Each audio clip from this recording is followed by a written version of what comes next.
हिरण्यगर्भः समवर्तताग्रे भूतस्य जातः पतिरेक आसीत् सदाधार पृथ्वीं द्यामुतैमां कस्मै देवाय हविषा विधेम।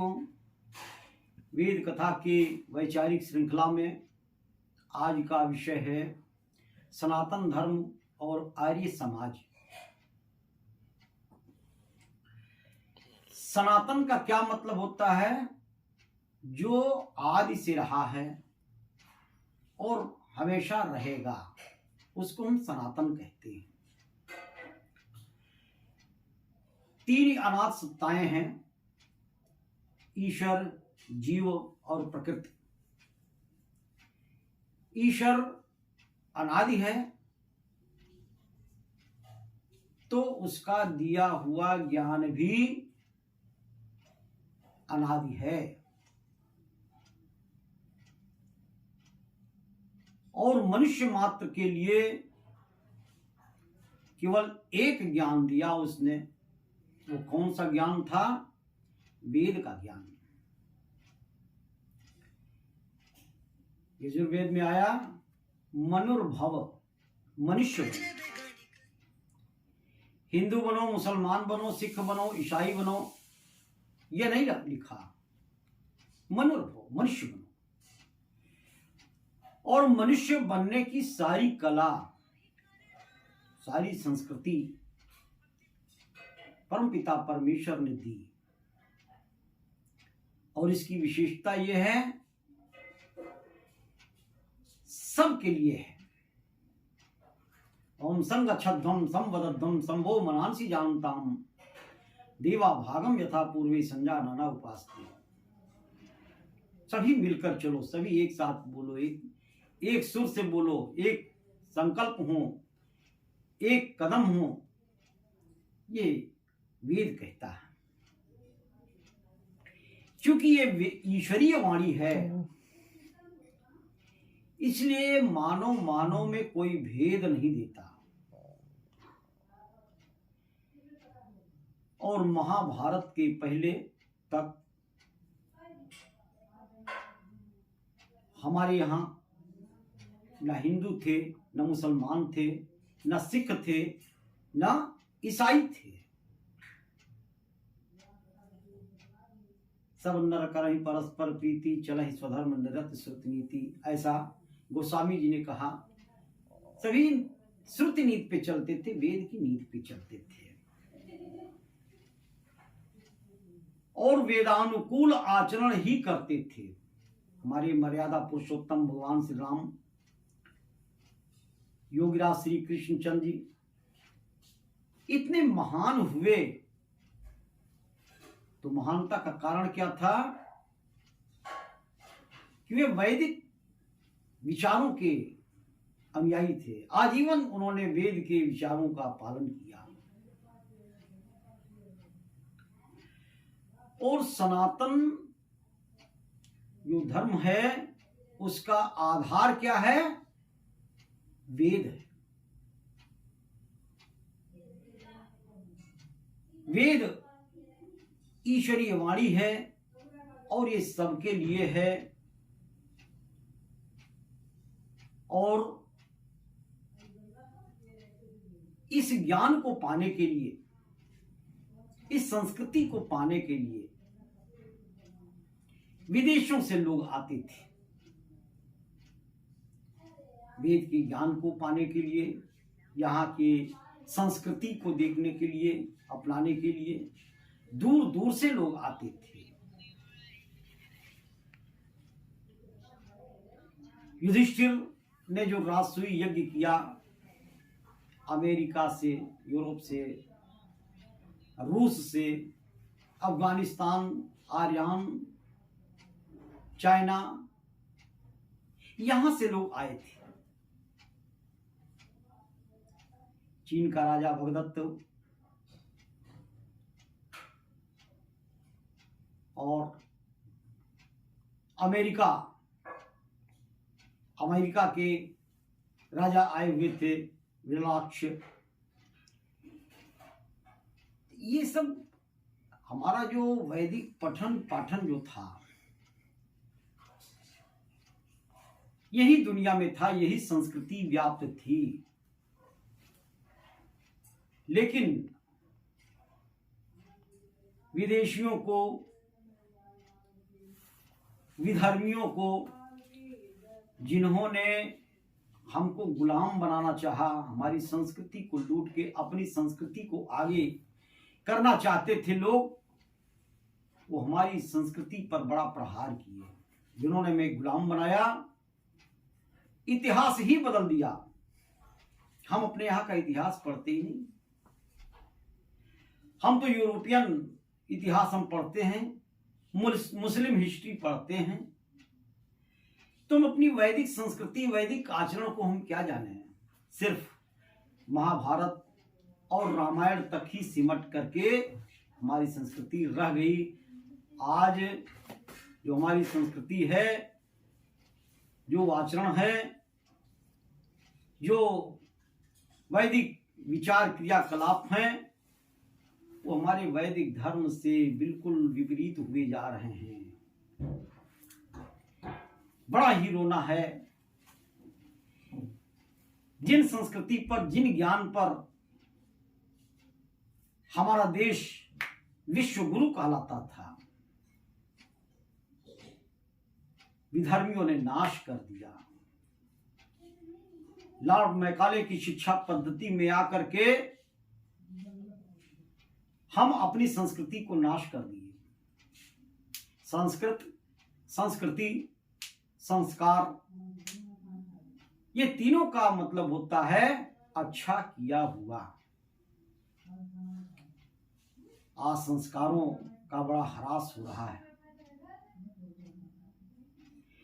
तरह तरह के संस्कार व्याप्त हो गए। जो गुरुकुलीन व्यवस्था थी वो नष्ट भ्रष्ट हो गया। हमें संस्कार कहां से मिलेगा? हमारी जो नई पीढ़ी है वो हमारी वैदिक संस्कृति से बिल्कुल अलग होकर रह गई है।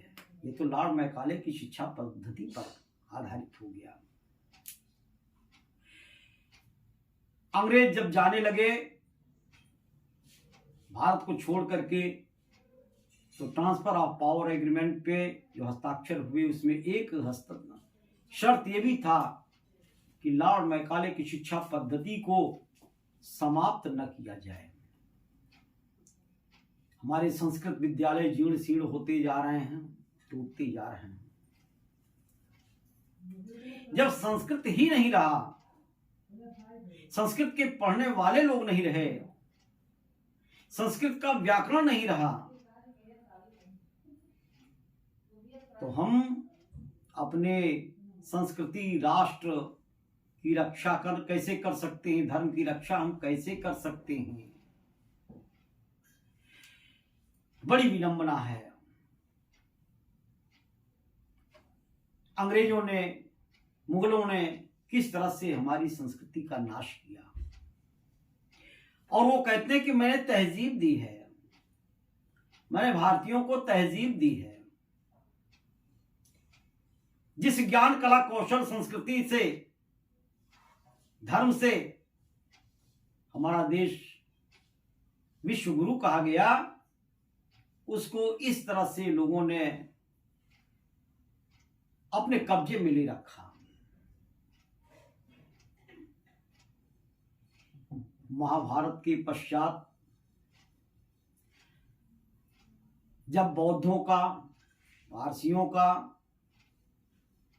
ईसाइयों का, मुगलों का राज हुआ, तो उन्होंने संस्कृति को भ्रष्ट करने के लिए, हमारी धर्म को, संस्कृति को तोड़ने के लिए उन्होंने सबसे पहला काम ये किया कि साहित्य की रचना कर दी। जो ईश्वरीय ज्ञान वेद था उसे लुप्त करके और नए नए साहित्य की रचना कर दी जो वेद विरुद्ध था। हम उन्हीं साहित्य को पढ़ते हैं, हम वैदिक ग्रंथ को कहां पढ़ते हैं? वैदिक ग्रंथ केवल यही इतना ही मानते हैं कि हाँ वो तो सबसे प्राचीनतम है, वो सबसे अच्छा है। हम न उसे पढ़ते हैं, न उसका आचरण करते हैं। तरह तरह के मत पंथों में ये बढ़ चुका था हमारा सनातन धर्म, और तरह तरह के ढोंग ढकोसले, अज्ञानता का अंधकार छाया हुआ था।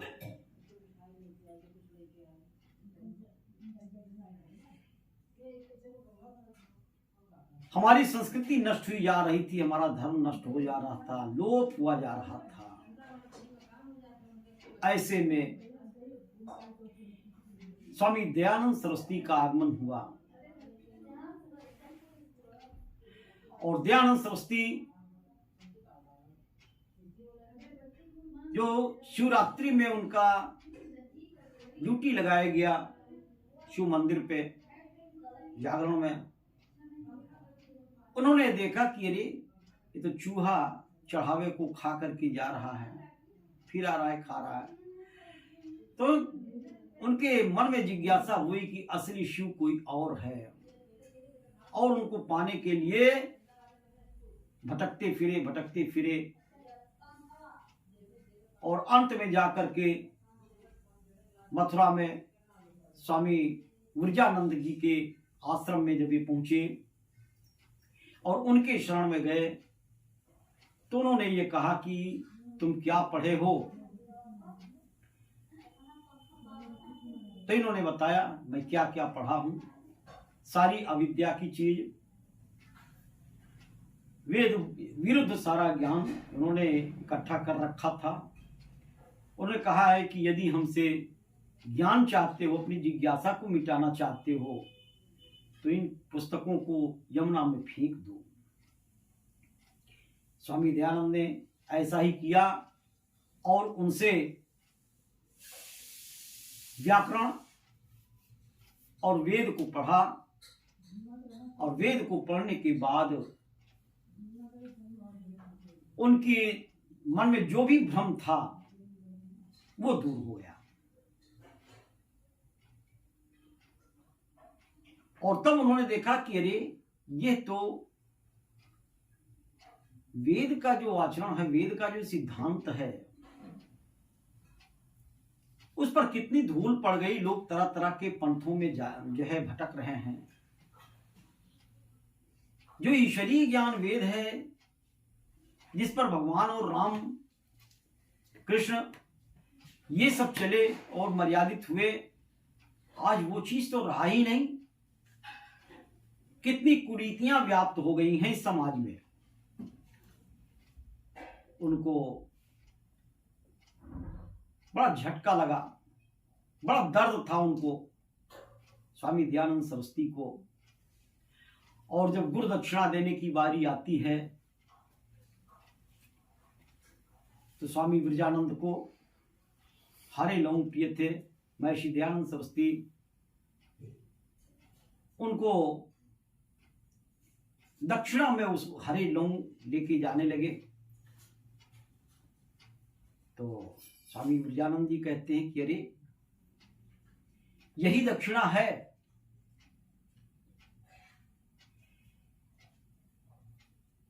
तो विरजानंद जी ने कहा कि ये दक्षिणा हमको दोगे जो मैं मांगूंगा? तो स्वामी दयानंद जी ने कहा कि ये जीवन समर्पित है गुरुजी, आप मांग के तो देखिए।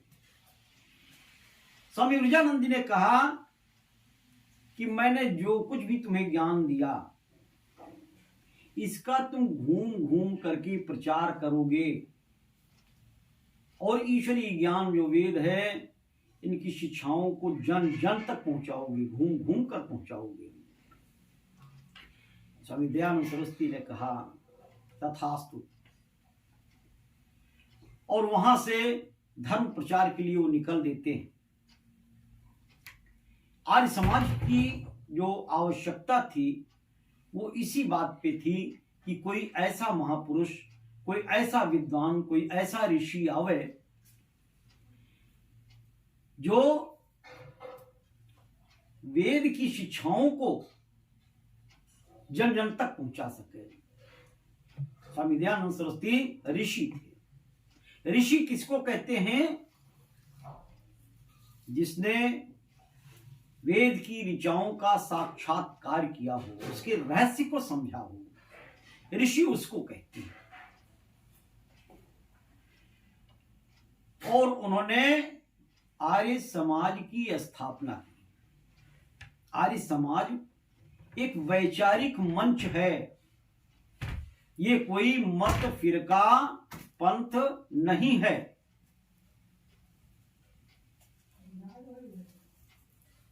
हम ऋषियों की परंपराओं को हम सामने लावें, लागू करें, वेद की शिक्षाओं को हम जन जन तक पहुंचावें, ऐसा कार्य करने का जो अभियान था वो आर्य समाज का था। और आर्य समाज की स्थापना करके ऋषि दयानंद जी ने वेद के सिद्धांतों को, विचारों को दूर दूर तक पहुंचाया।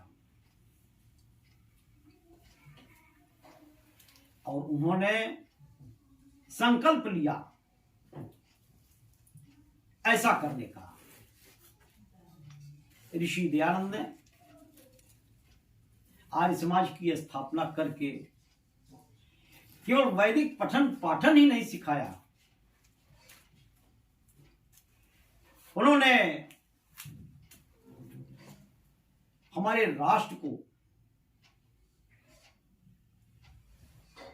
राष्ट्र का जो पहला, स्वतंत्रता का जो पहला विगुल था, ये स्वामी दयानंद सरस्वती ने जगाया। और अमर ग्रंथ सत्यार्थ प्रकाश को लिख करके बड़ा ही पुनीत कार्य किया। उसमें राजधर्म जो विषय लिखा, उस विषय को पढ़ करके हमारे वीर बलिदानी स्वतंत्रता संग्राम के वो आगे आए। ये स्वामी दयानंद की देन है। राम प्रसाद बिस्मिल, सरदार भगत सिंह, ऐसे हमारे बलिदानी 85% जो स्वतंत्रता संग्राम के लोग थे, शहीद थे, वो आर्य समाज से निकले थे। स्वामी श्रद्धानंद का नाम आपने सुना होगा। स्वामी श्रद्धानंद जी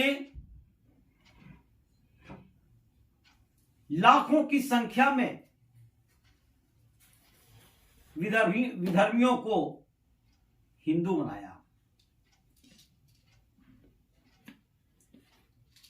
तो आर्य समाज का जो उद्देश्य है वो अपनी राष्ट्र रक्षा है, धर्म की रक्षा है और संस्कृति की रक्षा है।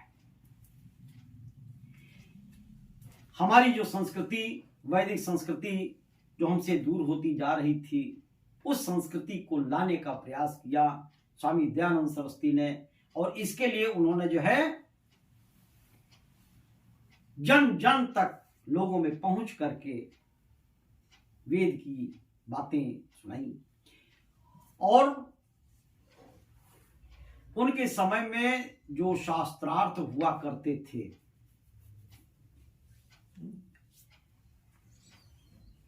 वो शास्त्रार्थ जो है मजिस्ट्रेट नियुक्त होते थे, समय नियत होता था, स्थान नियुक्त होता था और दोनों की लिखित यह बातें रखी जाती थी। और स्वामी दयानंद सरस्वती वैदिक पक्ष को लेकर के कभी पराजित नहीं हुए। काशी के पंडों से बहुत सारे शास्त्रार्थ हुए, लेकिन ऋषि दयानंद के सामने झुकना पड़ा। मूर्ति पूजा जैसा सबसे जड़ है इस अंधविश्वास का, वो मूर्ति पूजा है। ऋषि दयानंद सरस्वती ने काशी के पंडों के सामने यही रखा ईश्वर विषय, मूर्ति पूजा विषय पर, कि वेद में आया हुआ है, यजुर्वेद में, न तस्य प्रतिमा अस्ति यस्य नाम महादेशः। उस ईश्वर की कोई प्रतिमा नहीं है जो महान यश वाला है, फिर मूर्ति क्यों? तो काशी के पंडे कहते हैं नतस्यक है, नत झुका हुआ, उसकी प्रतिमा झुकी हुई है। जब प्रतिमा है तब तो झुकी हुई है। अब ये इतना भूल गए कि तस्य है यस्य है, न तस्य उसकी नहीं है। तब न कहा गया यस्य नाम महायश, जिसका जो महान यश वाला है। अब इतना तो कहना भूल गए कि यस्य है तस्य है, उसको मिला के न तस्य कर दिया। इसकी प्रतिमा है और झुकी हुई है। स्वामी दयानंद ने कहा कि न 8 तरह के वेद की ऋचाओं को पढ़ने के तरीके होते हैं, जटा शिखा माला तपा दंडा आजा रेखा। इससे जो है वेद की ऋचाओं को हम सुरक्षित रखते हैं। कितना ह्रास हुआ हमारे धर्म का, हमारी संस्कृति का, कि वेद जो ईश्वरीय ज्ञान है इसको छोड़ करके लोग तरह तरह के ग्रंथों में जाने लगे जो वेद के सिद्धांतों के विपरीत हैं। और मूर्ति पूजा से बहुदेवतावाद पनप गया। बहुदेवतावाद, तरह तरह के देवता, उनकी शक्लें बना दी गई। एक प्रभु जो सबको बनाने वाला है उसको छोड़ करके जिसको ईश्वर ने बनाया हम उसकी पूजा करने लगे। नारी जो है प्रथम गुरु हुआ करती है और राष्ट्र की उन्नति के लिए अपने बच्चे को बनाती है, उस नारी के अस्तित्व का विरोध होने लगा।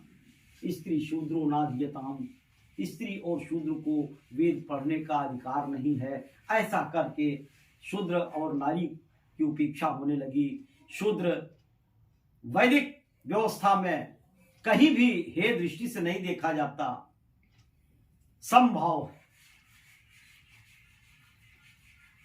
वो नहीं पढ़ा लिखा है, मूढ़ अज्ञानी है, तो वो सहायता करेगा। ब्राह्मण वैश्य क्षत्रिय इनका जो है वो सहायता करेगा, इनके कामों में वो सहयोग देगा। तो सहयोग देने वाला व्यक्ति नीचा नहीं होता। वेद में कहीं भी हे दृष्टि से शूद्र को नहीं देखा गया। और यहां तक कि शूद्र ही तो भोजन बनाता था, सेवा करने वाला था ना। भूत प्रेत इस सब में जो है लोगों का विश्वास होने लगा। गौ माता, जो गौ विश्वस्य मातरः, गौ जो है विश्व की माता है। गौ का अनादर होने लगा, काटी जाने लगी। हम शाकाहार से मांसाहार की तरफ हो गए और इस तरह की पुस्तकें भी लिखी जाने लगी। ऐसे आचार्य भी अपना उपदेश देने लगे कि जो है मांसाहार मनुष्य के लिए है। वेद विरुद्ध बातें करते हैं। वेद में कहीं भी जो है ऐसी बातें नहीं है। पहला मंत्र जो यजुर्वेद का है उसमें आया हुआ इस मंत्र का अंश है यजमानस्य पशु न पाहि, यजमानों के पशुओं की रक्षा करो।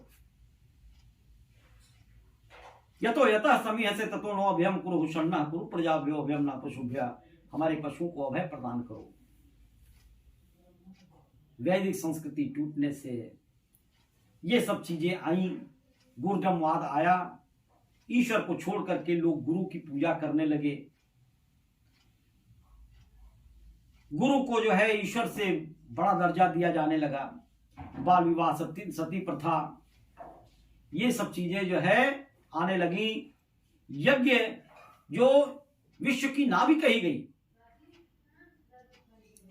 जो आधार है इस विश्व का, उस यज्ञ का अनादर होने लगा।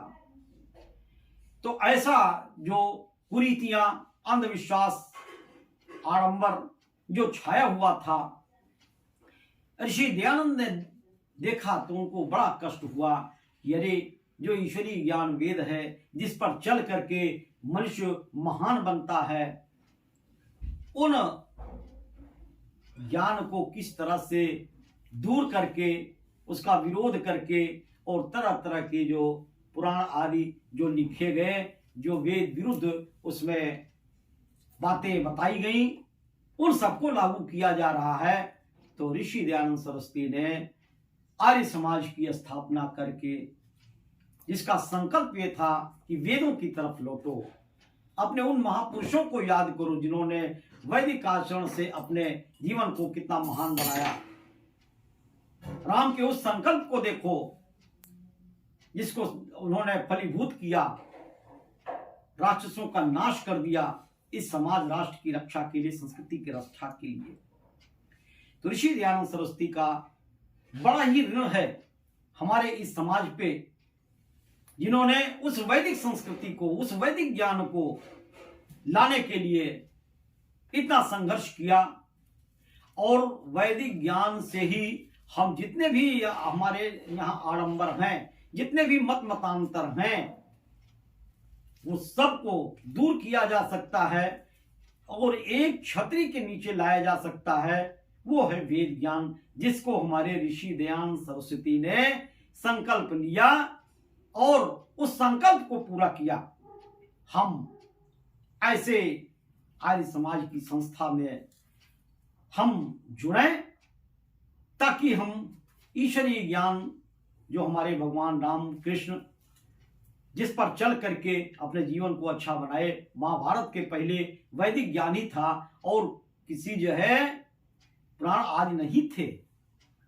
उन्हीं वेद ज्ञान के को हम धारण करें, उसको लें और अपने परिवार को, समाज को इस पर चलने के लिए हम प्रेरणा दें, ताकि हम ईश्वर के उस सच्चे ज्ञान को पा करके हम मनुष्य हैं, अपने इस मानव तन को हम सफल करें। इसी के साथ अपनी वाणी को विराम देता हूं। इत्योम शम।